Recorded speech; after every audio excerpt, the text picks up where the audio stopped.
You know, morality isn't as black and white as a lot of people make it out to be. Since we live in an imperfect world, we do have different cultures, different experiences, different thought processes in general that can lead to multiple appropriate moral outcomes. In the teleological worldview or natural law theory, everything was originally created with an ultimate end in mind. But due to the fact that we do not live in that perfect world that God created, that we are imperfect, there has now been more of an adaptation to the world that we do currently live. Someone was actually just in the comments the other day discussing this about how, I had said in the teleological worldview, like an acorn, its telos, its end ultimate fulfillment would be becoming an oak tree. And they said, well, it could also be food for an animal. To which, I would say the greatest good that can come from that acorn would be to become a tree, right?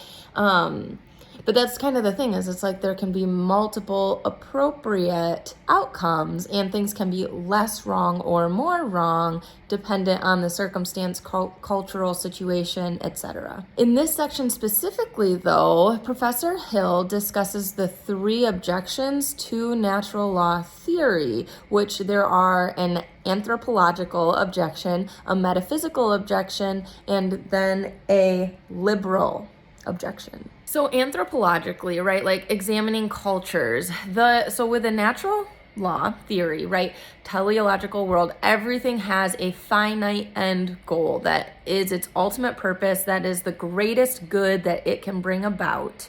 And anthropologically, when we look at several cultures, as I was saying before, like different places have determined different things to be more or less moral, right? So across the board, we have, he writes, social dispositions toward a myriad of other practices and attitudes, such as interracial marriage, abortion, euthanasia, homosexuality, even wife burning, he says, have varied so widely at different times and places that we can hardly assume that there is a uniform standard of judgment that all men share. So basically the objection would be that if natural law existed, if there was an ultimate end, there would be more uniformity of the logical deductions in the world. It wouldn't matter culture, it wouldn't matter experience, it wouldn't matter anything. It would be more synonymous. Like everyone would have a general agreement, similar to like how everyone kind of believes that murder is wrong, right?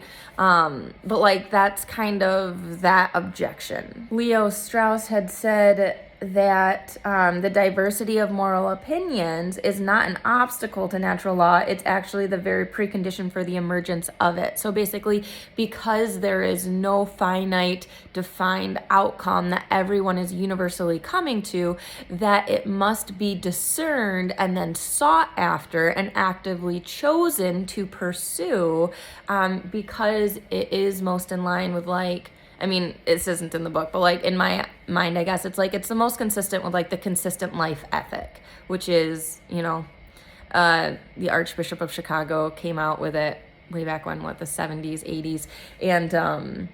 And it's basically looking at social and religious equality, but so like the consistent life ethic comes up here for me when I think about what are we aiming for and like why would the natural law theory be a turning point or place to look, point of looking with that. The metaphysical objection to natural law theory is that natural law theory relies on teleology. So basically, like this one can be overcome, you turn and you just start defending teleology. But if it cannot be defended, then that is where this objection comes in, just by saying that the teleological worldview is inherently false. The world was not created by God. There was no ultimate purpose to the world. Like we are just here due to an evolutionary fluke.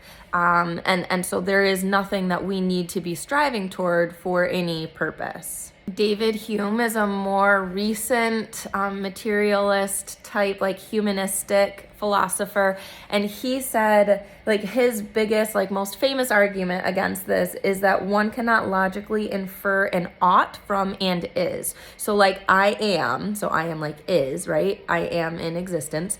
And so there's no ought that needs to follow that. Like, just because I am does not mean that I ought to do anything. That he says that is logically unsound. Whereas if teleology is true, then because I am, then there are oughts. Like, if God created me and I am intentionally here to do good and to be virtuous and grow in holiness and ultimately in the end meet my creator, then there are oughts there. I ought to honor him with my life, and I ought to follow what's going on because I am. And so there's that objection of, well, if he doesn't exist, if the teleological worldview is not in existence, there is no finite ought in any capacity. John Finnis is a more modern day philosopher that has defended the natural law theory, and he came up with the 7 basic goods that we intuitively know and act upon without the need for any complex metaphysical theory. So basically,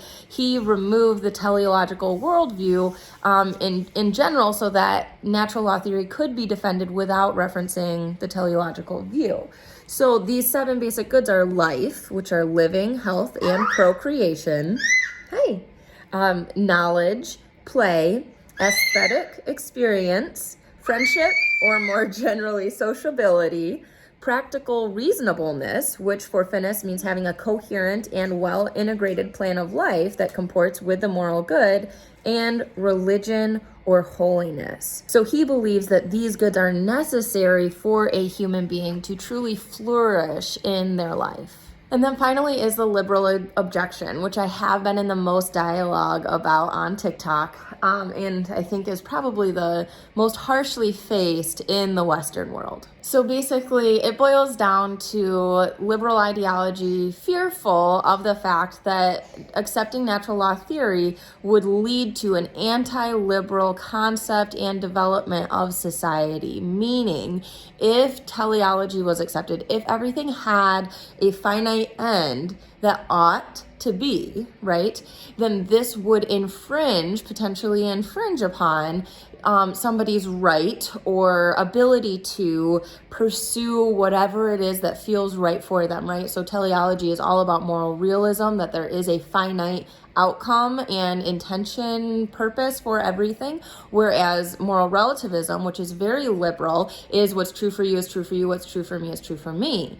And we should all be able to identify that for ourselves and live that independent of anything. Whereas if natural law theory was accepted, there is a fear that that would infringe upon that equal rights movement. So Professor Hill actually says here, liberal theory typically couches its morality in terms of an equality of rights rather than in terms of directing individuals to certain life choices. But liberal theory is every bit as moralistic in this sense as natural law theory. He says every theory validates certain kinds of activities while placing other activities off limits. So he continues to say here, the modes and reasons for intervention may be different, but the progressive liberal government can be just as interventionist as one based in the natural law. And we're kind of seeing this right now, right? Like, I don't agree with the entirety of the parental rights and education bill, but just the overall concept of like sex ed down to kindergarten, right? And I mean, you can Google that. You can look into sex ed starting in kindergarten and talking to kindergartners about that. And like, public schools are government funded, and so that is a government funded program. And so like, regardless of what we are teaching our kids, it is still coming from somewhere. And you can argue that it's not indoctrinating, but everything is like teaching our children how to respond to the world. It doesn't matter what side of the aisle it's coming from. And I would just say, like, I don't even know. I shelter myself personally so much from so much. Wow, you found some chocolate. Sorry, what was I saying? The sex ed down to kindergarten, like, regardless, like, indoctrination is going to happen. And like, ultimately that comes down to the family structure. It does come down to society. It comes down to all of these things. And so Professor Hill just touches on that fact of like, it doesn't matter which side of government you're having, like, government is there to serve a purpose, and that purpose is going to be served. And in a democracy, we do get to choose what type of government we want to live under, right? What leader we want to lead us, and the majority rules. And so anyway, but that would be like the liberal objection, is just like a fear that it would not, like that morality would no longer be based in equal rights, but rather in that telos, in what natural law theory would state are the ultimate purposes of any particular thing. So basically, like St. Thomas Aquinas and other natural law thinkers, he says, have consistently pointed out that while the function of laws is to help create good citizens and persons, it is futile and even dangerous to attempt to push too hard against the tendencies of human nature. So Aquinas recognized that, quote unquote, human laws do not forbid all vices, but only the more grievous vices, from which it is possible for the majority to abstain, and chiefly those that are to the hurt of others. So basically, yeah, like that no crimes that are of no hurt to others. So it's the same type of thing, right? Like and I think I've even said it, because I am pro-social and religious freedom. And I have said, oh, do you want some chocolate too? Okay, give me 1 second. 1 second. That we aren't harming others. It's like, if you want to do that, it's fine. And then but then it does come down to the onus of, well, what is harm? And where does that harm come from? Especially like abortion, right? Like someone that was pro-life would say, well, you're causing harm to the human in the woman's womb, right? Whether it's a fetus or a baby, it doesn't matter. It's a human. It's still a human being. And so there's that aspect of well, it's causing harm there, but then you say, oh, well, if you remove abortion, though, you're harming the woman because equal rights, right? The morality is rooted in equal rights. So there's a difference there. Where is the harm being perpetrated? And it's an interesting discussion to be had. I think there is a balance in legislature that we can reach. But in some, he says that embracing natural law should lead to a much happier human existence than that which is engendered by more recent political theories grounded on amoralistic assumptions. So basically, if we have expectations and knowledge of what our ultimate purpose is, and we pursue those out of virtue, out of virtuous living, as several days of talking here, that would move into more of what would help us feel more fulfilled, give us a sense of fulfillment and peace and security in who we are as people, which, maybe a lot of people already have. I don't know. But this is what saying can lead to it. Which, speaking of purpose, we will be moving into more of the classical view of the person, how self has been developed through the years, and discussing that. So I hope you will continue to join me. And thanks for joining me today. Enjoy your afternoon.